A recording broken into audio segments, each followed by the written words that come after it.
formation of friendships and relationships. What did we find? How long did it take for the boys with ADHD to have a high peer rejection score? And the answer was 3 hours. By the first afternoon of the first day of the summer program, we brought out that Monday afternoon picture board. So here's all the boys in your class, an all-boys program. Here's the kids you probably don't know their names yet. Name the 3 kids you really think you'd like to be friends with. 3 kids you really don't want to be friends with. 5 times the rate of peer rejection for the boys with ADHD by Monday afternoon. Didn't take long. Same thing Wednesday afternoon, and then we did these every week. And if you like statistics, we correlated how rejected the boys were with ADHD the first day, and then at the end of the camp, 6 weeks later, that correlation was 0.7. Ever meet somebody at a party and you think, don't think I'm going to hang with them, and then you meet them again, and even though they might have changed, it's hard to get out of that initial reputation, isn't it? So one of the big issues from this study already is, if you've got ADHD and you've been to that birthday party and blown out the candles and it wasn't your birthday, no matter what you do later, it's pretty hard to overcome that. So if you've got a kid with ADHD in treatment, what do a lot of pediatricians say? Let's start the school year, no medicine, let's do the reward program later, let's see how he does. Well, maybe by the first or second or third day of school, the kids have already decided he's not on our team. So if you've got a treatment program that's worked the year before, start off the school year with that treatment program. Don't wait and see, because waiting and seeing may be too late. Now, the other thing that Drew was really interested, Drew Earhart, in his dissertation and answering was, okay, what was it that caused this really quick development of peer rejection? So we measured all kinds of things. Before the boys even started the summer camp, they came to UCLA for assessments, and we got their IQ scores, and we got their math and reading scores, and we took them out to the playground and had them shoot free throws on an 8-foot hoop and run the 40-yard dash, because boys, if you're good at sports, that helps your popularity. None of those factors predicted anything. We measured whether the kids were pro-social. We measured, during the camp, whether the kids were withdrawn. And we measured, from that first day, second day, third day, how aggressive they were. Fighting, arguing with the ump, calling names. The aggression that boy exhibited the first morning of the summer camp explained about half of the reason why those kids were rejected. So, what's a good way, if you have ADHD and you're pretty impulsive, what's a good way to make enemies? Make sure to argue with the ump during the first softball game. Make sure to throw spitballs in class, and make sure to call the other kids' names. Those are the behaviors that predicted, within 3 hours, why kids with ADHD are so rejected by their peers. That kept up through the rest of the program. So it's the externalizing behavior, especially when it's the form of externalizing behavior, often exhibited by kids with ADHD. It's pretty impulsive. It's pretty quick.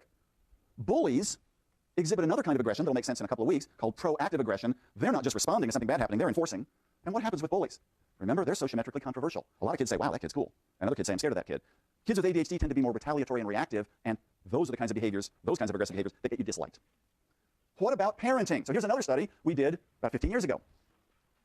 We really wanted to see if parenting made a difference in the lives of kids with ADHD, and we wanted to do a study where we would find kids born with different genetic configurations and randomly assign them to live in certain homes for the next 20 years. We couldn't quite get that past the ethics board. You can't do that. All you can do is what? Correlational studies. You've got kids growing up in certain households with certain kinds of parenting, but what is also true? Gene, environment, correlation. Those kids are also growing up with those parents that they share half their genes with. So you can't prove causation, but here's what we did.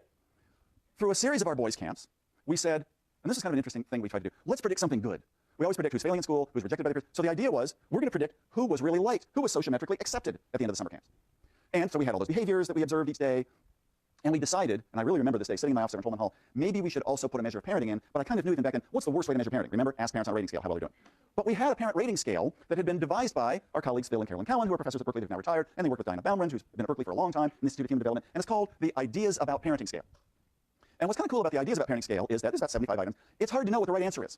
Some of the items are kind of interesting. So through statistical analysis, we looked at all the data, and we found there was a factor on the scale of 15 items that really looked like good old authoritative parenting. What's authoritative parenting? High in warmth and responsiveness, high in control, and also you push your kid for autonomy, and you also reason with your kid about why you've got the limits you do in your house. You don't reason with the kid right after he's tortured the cat. That's not a good time to reason. That would just be reinforcing, but in the calm moments. So here's some of the items on the Ideas About Parenting scale's authoritative factor. I really want my kid to grow up to be independent. I have high expectations. Clear, definite ideas about child rearing. So what if you scored low on that? That's permissive parenting. I don't know. My kid's going to grow up fine. I'm just hanging around. No, I have very definite ideas. Raising a child is more pleasure than work. Warmth and responsiveness. I love having this kid's fun. Yeah, it's a pain in the ass sometimes, but I really like it. When I'm angry with my kid, I let him or her know. So authoritative parents don't pull punches and say, oh, honey, you just had a bad day. Yeah, we're not going to punish you. Authoritative parents will say, no, there's a consequence. I reason with my child regarding misbehavior. Again, not right at the moment of misbehavior, but in other moments. So this scale clearly had the elements of authoritative parenting. So what's the goal here? We've got the kids' behaviors from the first minute the camp started all the way through. This is summed across 4 summer programs. There's about 200 boys. We're going to predict who got liked at the end of the program by his or her peers. First finding. This is moms. We got dad's behavior too, but we got 100% of moms. Moms of the boys with ADHD. How did they score on this authoritative parenting factor? A lot lower than the moms of the comparison group. Sometimes in those questionnaires in the margins, the moms would say, reason with him about misbehavior. It's a miracle we're not abusing him. He's a pain. Or high expectations. We just want him to graduate from high school no matter how much we have to help. So these are hard kids to be authoritative with. So the scores were a lot lower. The moms of the normal comparison boys, yeah, pretty authoritative. The moms of the ADHD boys on average, not so authoritative. Except, statistically minded of you, the variance, the standard deviation in the ADHD group was really high, was just as high as the variance in the comparison group. Meaning that some parents, primary parents, moms, of the boys with ADHD were just as authoritative as the highest moms of the comparison group. So if you've got a lot of variation, you might be able to predict something. Here's what we found. The graph kind of helps. Overt externalizing behavior. That's the stuff that predicted the peer rejection. Didn't predict anything about who got liked, who was popular at the end of the program. Their covert, stealing, sneaky behaviors didn't really predict. a little bit of prediction from the boy's depression and sadness, but the only significant predictor of who was like 6 weeks later was the mom's scores on the authoritative scale. So we didn't randomly assign these boys to live with authoritative moms. Maybe there's a gene, and I'm saying this sort of tongue-in-cheek, but not really. Maybe there's a gene that helps make parents reasonable and limit-setting, and also helps boys be pro-social. I mean, that's gene-environment correlation. But it sure seems as though if a mom can maintain that warmth and control, that helps her boy be socially competent. And there was moderation. Moderator, mediator, I know it's driving you crazy, drives me crazy too. So what does this mean here? The moderator variable was, remember, about half the boys had ADHD and half were in the normal comparison group. Was the prediction the same in each? No. In the normal comparison group, what was the prediction from mom's authoritative parenting to the boy's pro-social behavior at the end of the camp? 0, 0, 0.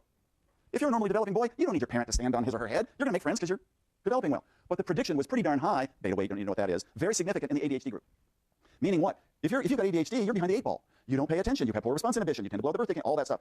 If you're in that diagnostic group, and if your parents can somehow maintain warmth and limit setting, maybe that's propelling you to social competence. So it worked in the ADHD group and not in the comparison group. What was the moderator variable there? The clinical diagnostic group. Because the correlation between authoritative parenting and peer acceptance was much higher in the ADHD group than it was in the comparison group. Probably for the reasons I just said. You're behind the 8 ball, maybe parenting really matters when you've got some of that genetic vulnerability. Make sense? We're going to spend a few minutes on treatment. How do you treat kids with ADHD? Well, let's look at the bottom of the slide. Diet is a big treatment. Dr. Feingold, you maybe heard of the Feingold diet. Dr. Feingold was at Oakland Kaiser 40 years ago. He said if you just eliminate additives and dyes and food colorings, you can cure 70% of kids with ADHD. What was the problem with Dr. Feingold's theory? He never had a control group. What do you do if you have a kid with ADHD and they cannot have any additives or dyes or even salicylates, so no apples and bananas? And you've got to be the world's most authoritative parent. You've got to bake your kids bread. No sneaking of Hostess Ding Dongs in the lunchbox. Kid comes home after school and eats only what... So was it the diet or was it the ultra control of the parents? When you do a random assignment study, diet doesn't help kids with ADHD symptoms much at all. Biofeedback, interesting treatment, doesn't seem to be working quite as well as people would like to think. Many other things are tried. Just go to the websites, all the wacky stuff that are used for many forms of mental disorder. There's only 2 kinds of treatment that really have been shown consistently to help kids with ADHD. Medications or behavior modification. Setting up more regular rewards. Small steps, reward the kid more regularly. Maybe that fights that problem in intrinsic motivation. So this seems preposterous. Stimulants. Those are the treatment of choice for kids with ADHD. Why would they calm a kid with ADHD down? So the theory for a long time was kids with ADHD just have different brains. If I take a stimulant, I get sped up, but if somebody with ADHD takes a stimulant, they get slowed down. Interesting theory, probably totally wrong. What happens to all of us if we take a stimulant? Oh my God, we can stay up all night. We could study for the midterm. Don't do it tomorrow night, but it might help you, right? Why is this an issue? What percentage of college students in America take stimulants who don't have ADHD? Somewhere between 8 and 32%. Because you can focus. Famous study was done 34 years ago. Boys without ADHD at all were given stimulants, and they focused better, and their butts wiggled less in the chairs as they were doing their homework. Stimulants help everybody focus and stop fidgeting a little bit. So it's not like a magical, paradoxical effect, but if you've got ADHD, you get a much bigger effect because you had more problems to begin with. What do the stimulants do? This isn't a course on pharmacology. You don't need to know this. The stimulants temporarily boost levels of dopamine right in the regions of your brain that help you stay motivated and focused. So maybe everybody gets a little bit of a boost with stimulants. What's the problem with this theory? Everybody stays up longer, and that really boring material for other courses, of course the Psych 131 material isn't boring, it's intrinsically motivating, but so you stay focused. But does it really help you learn? Does it really help you retain? So a study was published last year. It was the first study of stimulants in college students, 46 of them, backies, who didn't have ADHD at all, but volunteered for a study to do 7 weeks of 1 week on medicine, another week on placebo, and every week you got 13 tests of verbal learning and memory and all those things. Did the stimulants help those 46 college students stay up later? Yes. How many of those 13 measures did the stimulants help them improve their cognitive performance on? 0. But there was a 14th measure, which was, how did you do in your test this week? And the stimulants had a big effect. I aced it this week. So if you don't have ADHD and you take a stimulant to pull an all-nighter to study, you think you did great, but you're fooling yourself. So stimulants bolster false self-confidence. They do help you stay up later, but they don't really improve your cognitive performance unless you're in the ADHD range. What's the other catch here? If you have ADHD and you take these medicines and the doctor prescribes them carefully, what are the chances you'll get addicted to those medications? It's almost 0. But what if you are a college student and you say, oh my God, I haven't studied, I've got to get 3 midterms this week. What are the odds you might get addicted because you start to get a buzz and you feel good? About 15% addiction rate. So it's probably 1 in 1,000 if you have ADHD, but it's about 1 in 6 if you don't. Stimulant addiction is not a good thing. Just watch Breaking Bad, right? That's all you have to know. Because the stimulants used for ADHD are in the same category as meth. Crystal meth is quicker because you inject it or snort it. Stimulants you take orally, it takes a longer time. They're not as addictive, but... So I'm taking a little time with this because this is called diversion.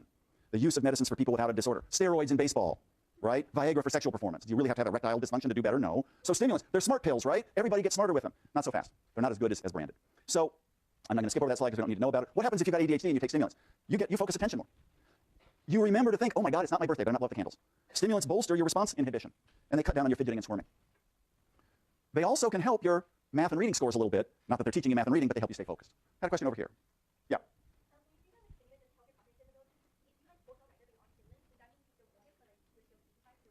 Yeah, so I'm awake. I can learn better when I'm awake than I'm asleep, and maybe I can retain that material longer, but it's not really, especially when the medicine wears off, helping you to become more verbal or retain long-term memory. So yes, it boosts some of your attention, but not necessarily the underlying cognition. Who else right here? Yeah. Right.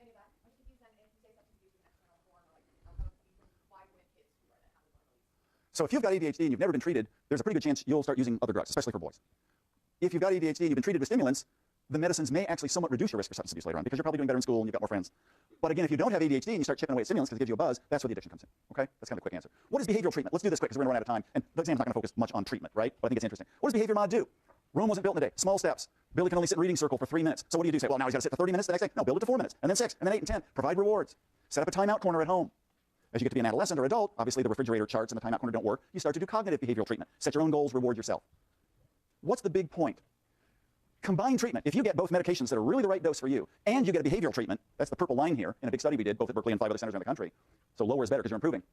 Getting medicine and a really intensive behavior therapy program leads to the most improvement. Medication alone is second place. Behavior therapy alone is in third place. And in fourth place is, you still see some improvement, getting kind of regular community treatment. Medicines that aren't that well delivered and very poor behavior therapy. So if you want to get rid of the symptoms of ADHD, medicine works quickly. If you want to improve academics and social skills, you need the combination. Good luck on Wednesday. Get here early. We'll see you then.